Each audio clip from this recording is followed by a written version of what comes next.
Hey, everybody. Welcome back, man. We got a great preview for you today. We're doing these interviews with the speakers coming in to Growth Hacking Live in September 22nd. You go to growthhacking.com.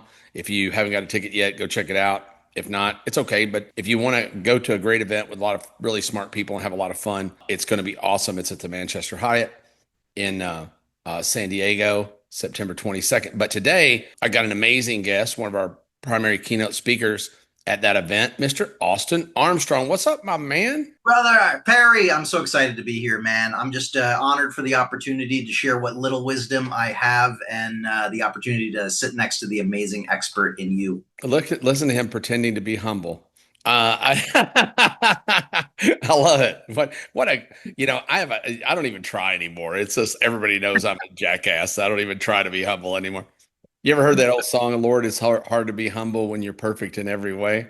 There's a pretty funny. But Austin, if you guys don't know who Austin is, you've been sleeping under a rock. I mean, Austin's produced, I think, at least 6,000 web videos, has generated billions of views for his own social channels and others, owns Syllabi, but Syllabi is a faceless a video creation platform and probably a lot more by the time you get to it. And on top of that, just a hell of a nice guy. He came in and spoke at our Driven Mastermind. It's our average $10 million a year entrepreneur mastermind and just blew everybody away. So we asked him to come speak and depart his wisdom at growth hacking. So welcome, man. How's it going? Things are going great, man. I couldn't be more excited. Yeah, it takes 20 years to become an overnight success and come. And I know you're about to, as soon as you're done with this, you're busting on a plane going to Hawaii. I am. I'm going to spend a week on three different islands with my wife. We're going to reset, relax before we go hard on conference season and probably go into a coma by And December. you got your big conference coming up in November, right? The AI marketing conference, right?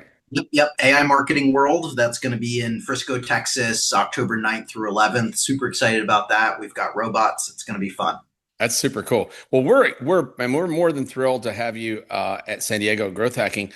So, what are you most fired up about right now? What are you working on right now, and what are you gonna talk about and share? Because I know you're very generous in your sharing of how you do things.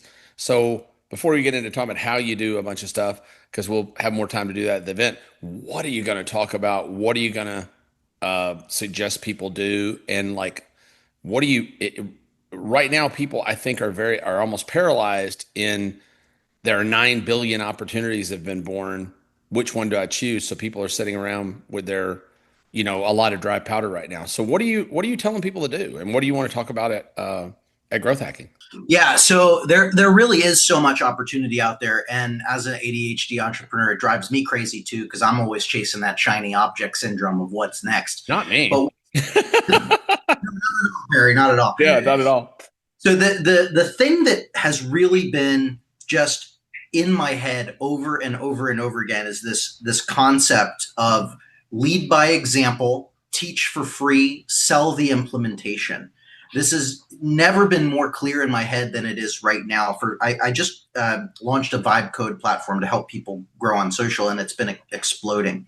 And so, what I really want to talk about is that right now is the most important time to ever be a content creator, but not just a content creator, a business owner who creates content.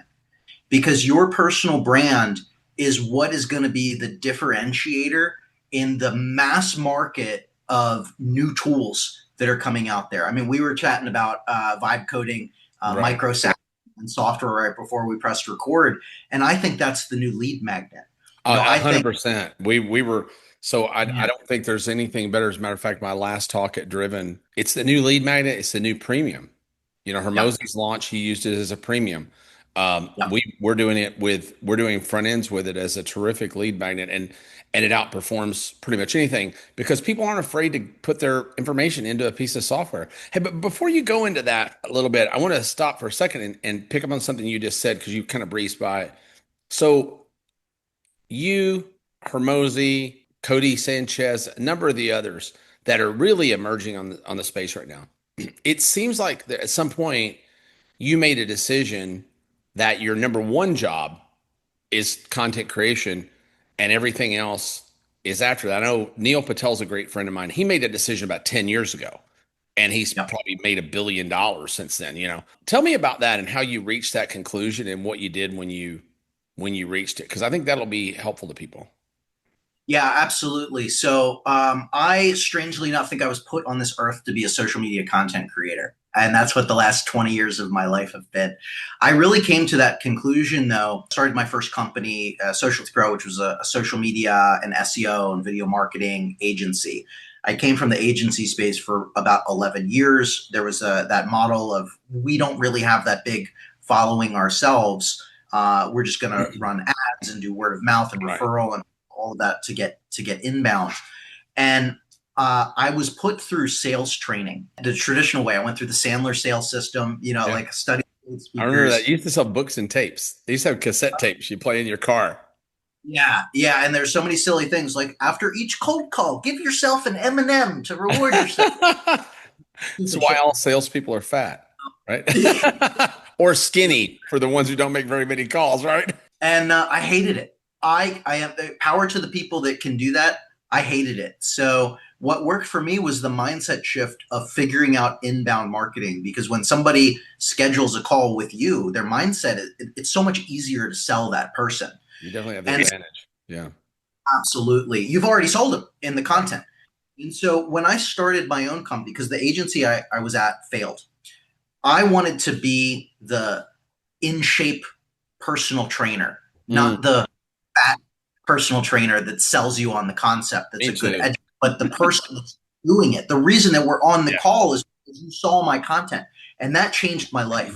So that was about 6.5 years ago, and it's exploded ever since. So my first company did multi-million dollars before I ultimately learned some lessons and shut that down before I started Syllabi. And so I've made probably close to $10 million from that concept of being a content creator first and figuring out inbound marketing across the board. And that has become my job, as you say. So I like to call this outsourcing my suck. There's some like, I know my lane. There are things I'm a great networker. I go to conferences. I love chatting with people. I love creating content every single day from the moment I wake up to the moment I go to sleep. And I schedule stuff while I'm sleeping so I can still get content out there. Um, and so I will hire people, COOs, CFOs, CTOs, operators on my team, HR managers, so that I don't have to do everything myself. I'm okay growing together and giving a little bit of equity or paying people out of pocket so that I don't need 100% because I know if I can delegate the tasks that I don't like so that I know where my highest ROI time is, which is content creation and going to conferences. That's how I can grow all of my businesses. And that has been compounding. So it blows my mind how much it's been compounding, especially the last 3 years. The first, couple of years, it's a grind, Yeah. to get the momentum going. But once you get your word out there, I can post something on Facebook right now, hamburger or hot dog, and I'll reach 100,000 people. So it really compounds Yeah. over time. And I'm sure you could shortcut that process a bit now with what you know now from what you did then. And that's really the great thing about having a mentor or teacher, right? So what are you going to talk about at growth hacking? Yeah, so I'm going to talk about exactly how to shortcut a lot of these processes using AI. So there's a lot of software tools now that you can not only stack together to automate a lot of the ideation, the creation, the publishing, the response time, but you can actually build some of your own software tools as well to be the lead magnet to rather than just share an ebook to educate somebody, provide them the tool that they can actually Absolutely. on that as well. And then you can upsell and funnel through that. So I'm going to be talking a lot about what's worked for me, but how you can actually shortcut it to grow rapidly. Because like right now on Facebook in particular, like I think Facebook is the greatest opportunity we have ever seen on social media, It which touches is everybody. I mean, it just touches everybody. I watched not too long ago between in the metaverse itself, the Facebook, Instagram, and watch out for WhatsApp because WhatsApp's going to be is coming up Yeah. like a rocket, right? There. Between them, I think it's something like 68% of the world's population is on at least one of those platforms at least once a day, Yep. which is Yeah. just unreal. I also noticed that I don't know if you saw this or not, but the number one streaming television network in the world now on televisions is YouTube. Yeah.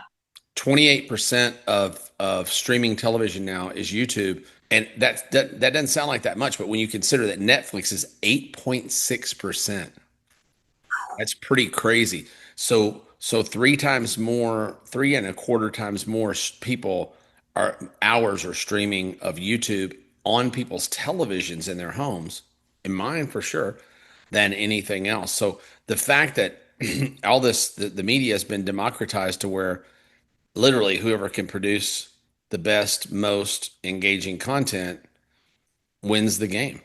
Yeah. Yeah. So that's amazing. So you'll show them through tools that can do that. You'll show them techniques that can do that.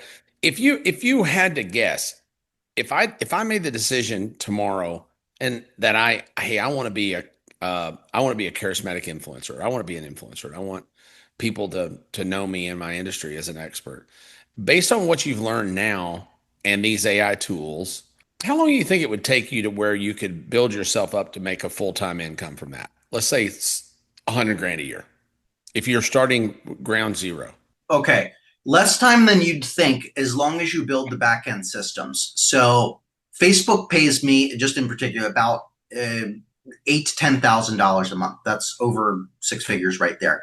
The ad revenue itself, and this is where I think a lot of aspiring content creators get held up, is they wait for monetization. They spend years building up the 1,000 subscribers and 4,000 hours of watch time for YouTube, and they're finally monetized after a couple weeks, and they get that first paycheck, and it's 68 cents. 84 cents. Yeah, that's what you say, right? Yeah. No. That ain't it, right?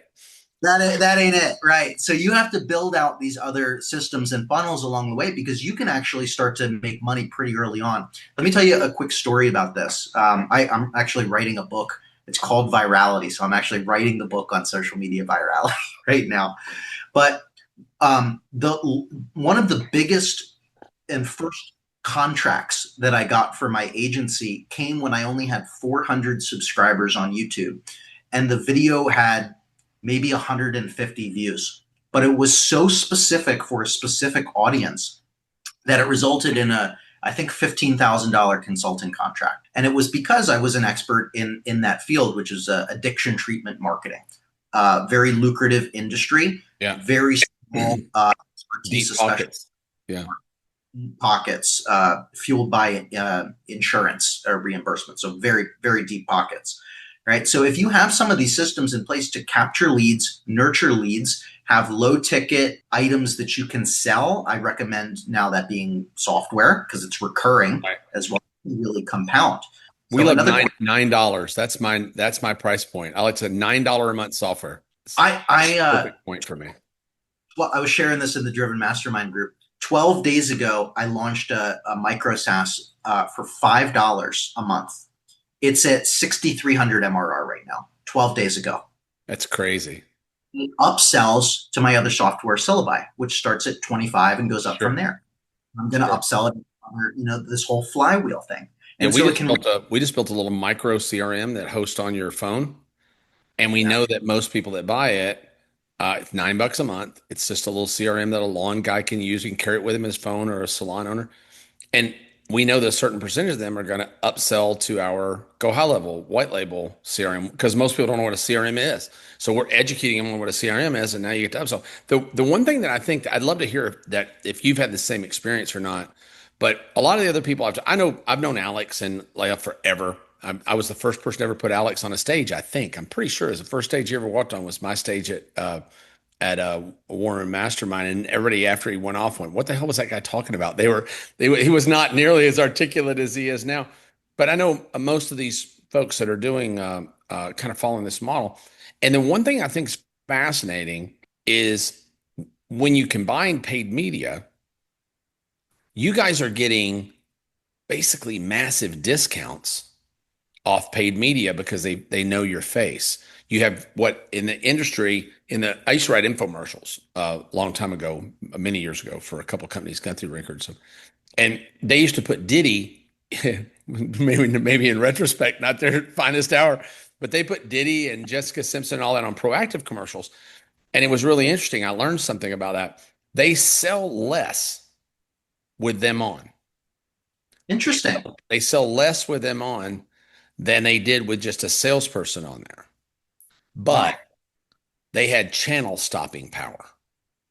So they Mhm. sold less per set of eyeballs, but they got a lot more eyeballs. So I'm hearing anywhere between 50 and 75% less traffic costs for people who have strong social presence over people who don't. So I don't think people take that in consideration.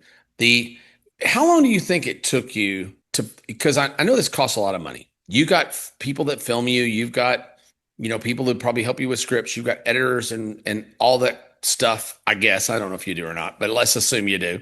Yeah, okay, well, I thought you did probably. But I know Alex spent 70,000 a month for a year when he first started doing this on cruise and stuff. I just wonder how long did it take you to begin to see the ROI from that pivot? Well, I'm going to scroll back to 6 years when I first really started, and it was 30 days. Wow.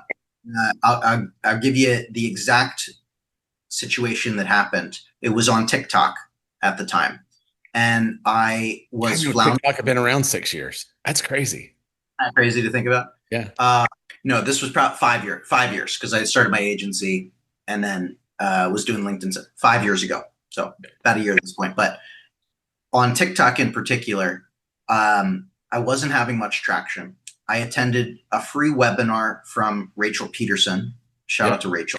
I like Rachel. Big light switch moment in my head, and I gave myself an ultimatum. 30 days straight, I would create 3 videos a day, exclusively providing as much value as I could. And if I didn't see any traction or ROI in those 30 days, I'm going to pivot and try something else because it's not working. And when you give yourself that much clarity and a time frame, magic, the universe, whatever, seems to compound and happen. So within that 30 days, a video took off. A lot of other reciprocal videos started to take off. It immediately generated leads and business for my agency. And so it really was that fast and continued to compound from there. That's fantastic. Well, I know you're going to talk about how you do more of that and get into the dirty of it at the event. So I won't ask you too much on that right now. But um, anything that's super exciting to you right now? I know we were talking about vibe coding, and you and I get on the phone every now and then and kind of geek out on some weird AI something. And I'm knee deep into vibe coding right now. I vibe code while I watch TV. I vibe code when I eat breakfast. My girlfriend was laughing at me because I was building an app last night, and I was doing a refresh, and I took the laptop to the toilet with me when I went to take a poop. So I'm doing. You can just imagine Uncle Perry on the can, banging out software, right? But That's but what yeah, it takes. is that the thing you see the biggest opportunity? That's the thing I see the biggest opportunity in right now for attracting more people. I think I kind of came up with the tripwire thing a long time ago. I think it's the ultimate tripwire. I really do. I'll tell you what I'm working on right now is kind of the hub and spoke model. And so now I also am very fortunate to have a really good developer and CTO and business partner in my back pocket as well. Because vibe coding can get you 80-90% of the way pretty soon. Probably by the time that you're watching this and we're at Growth Hacking Live, it's going to be almost 100% of the way. But we're having a Uh, vibe. We're having a vibe-a-thon. We got 500 vibe coders in a room. We're going to try to set a record. We're going to try to create 500 pieces of software in one night in the VIP area. It's going to be freaking fun, man. are you bringing Guinness? No, I don't think Guinness would give me that. I don't think there's a Guinness. I'm not going to do it. That's too Alex. I can't. I You don't can't. have a reward behind you, Perry. Next thing you know, I'm gonna be wearing a nose clip and I'm gonna be all jacked up, and I don't want to. Nobody wants to see that. Rip the Yeah. sleeves off. Yeah, it would work for me exactly the same way, I don't think. And everybody would be like, put it on, you know. That would be funny, but yeah, I mean, I think that's how I'm going to get my first 100 million. I Yeah. think is this hub and spoke model where we have a directory of all of the tools, and we can create and launch a lot of these tools out from this hub and spoke model. And I have the distribution army now across social media, and I'm building my own conference, and I'm launching a book, and there's all You're doing all the these right things. Yeah. stuff. Yeah. And so I think, if a couple of them hit it big, it covers the losses, right? So, like, rather than Yeah. going the VC route where I'm scooping up or investing, we're actually building our own tools and bringing them to market and seeing what hits. And then we can actually package them all together eventually for a big bulk exit to a big M&E firm or whatever. I think this is where youth has such an advantage. I mean, because a lot of people that get older, I don't, I get this way every now and then, but I'm not. But I think as people get older, they start playing not to lose. They're not Mm. playing to win; they're playing not to lose. And that's the reason I wanted to have so many guys like you and Kia and all these young folks that are out. I think the average age of our speaker is probably 32, 33 years old. It's crazy. All the old farts are like calling me going, can you get me on stage? And I'm like, I don't think so this time. Sorry. Because I wanted this new energy, this fantastic energy that's coming in. And I think that, direct response marketing in its old form is pretty much dead, frankly. I think there's certain elements of it that transfer over to a newer version of the economy. But I'm going to talk about the autopsy of direct response marketing and how the industry killed itself. It actually committed suicide, But but we'll talk about that a bit. But I'm so excited about the new economy. I'm so excited about you being there. What can we do to help you? How can people learn more about Austin? Well, if you want to, my main website, austinarmstrong.ai, has a lot of my links on there. If you want to come check out Syllabi, it's syllaby.io. It'll basically help you automate all of your video marketing on social media so you don't have to create content with your camera anymore if you really don't want to. And I'm very easy to get a hold of. I love helping. I look for any excuse to talk about this stuff, and I look forward to seeing you all at Growth Hacking Live. If you want to see Austin chained to a stage and beaten until we get everything out of him we want, be sure to go to growthhacking.com right now. That's growthhacking.com. And we're getting down to the wire on last minute tickets, and we're going to be out of rooms at the event hotel in about 3 days. They're saying so. We're going to be with that hotel is sold out as a rule, other than our room block right now. And downtown San Diego is starting to fill up. The other hotels are getting full. So go to growthhacking.com, get your tickets, come see Austin and everybody else, and you can see who else is going to be there on the sheet. But you're only going there for Austin. Nobody else really that important. I'm just kidding. But Austin, thank you so much for taking the time today. I look forward to seeing you in San Diego, and be sure to visit my favorite island. I kind of want to lay you when you're in Hawaii. Take care, buddy. I appreciate you so much.